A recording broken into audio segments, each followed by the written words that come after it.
Hello viewers, ఇవాల్టి special రవ్వ kesari. Perfect కొలతలతో రవ్వ కేసరి ఎలా చేసుకోవాలో చూసేద్దాం రండి. ముందుగా ఒక కప్పు బొంబాయి రవ్వకి 1.5 కప్పు పంచదార తీసుకోవాలి. పంచదారని ఒక గిన్నెలో పోసుకొని 1.5 కప్పు పంచదారకి 3 కప్పుల వాటర్ పంచదారలో పోసుకొని మూత పెట్టి గిన్నెని పక్కన పెట్టుకోవాలి.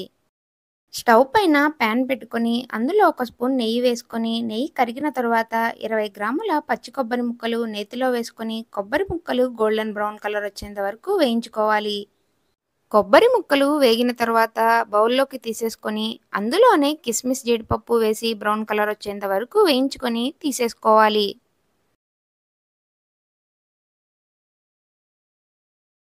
అదే ప్యాన్లో 2 స్పూన్ల నెయ్యి యాడ్ చేసుకొని నెయ్యి కరిగిన తర్వాత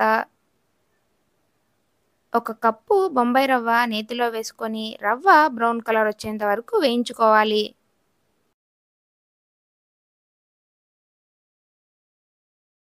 రవ్వ బ్రౌన్ కలర్లోకి వేగిన తర్వాత ప్యాన్ని స్టవ్ పై నుంచి దించేసుకొని పంచదార గిన్నెని స్టవ్ పైన పెట్టుకొని పంచదార పాకాన్ని కరిగించుకోవాలి.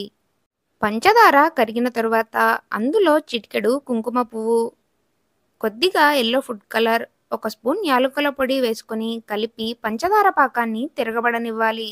కుంకుమ పువ్వు ఆప్షనల్, ఉంటే వేసుకోవచ్చు, లేకపోతే అవసరం లేదు. పంచదార పాకం తిరగబడుతూ ఉండంగా వేయించుకున్న రవ్వ పాకంలో వేసుకొని సన్నని సెగపై రవ్వని ఉడికించుకోవాలి. రవ్వ ఉడుకుపట్టిన తర్వాత వేయించుకున్న కిస్మిస్ జీడిపప్పు కొబ్బరి ముక్కలు ఇంకొక 2 స్పూన్ల నెయ్యి వేసి కలుపుకొని కేసరి మరీ జారుగా కాకుండా మరీ గట్టిగా కాకుండా చూపిస్తున్న విధంగా ఉడికిన తర్వాత స్టవ్ ఆఫ్ చేసుకుంటే పర్ఫెక్ట్ కొలతలతో రవ్వ కేసరి రెడీ అయిపోయింది. వీడియో నచ్చితే లైక్ చేయండి. ఇలాంటి మరిన్ని వీడియోస్ కోసం మన ఛానల్ని సబ్స్క్రైబ్ చేసుకోండి.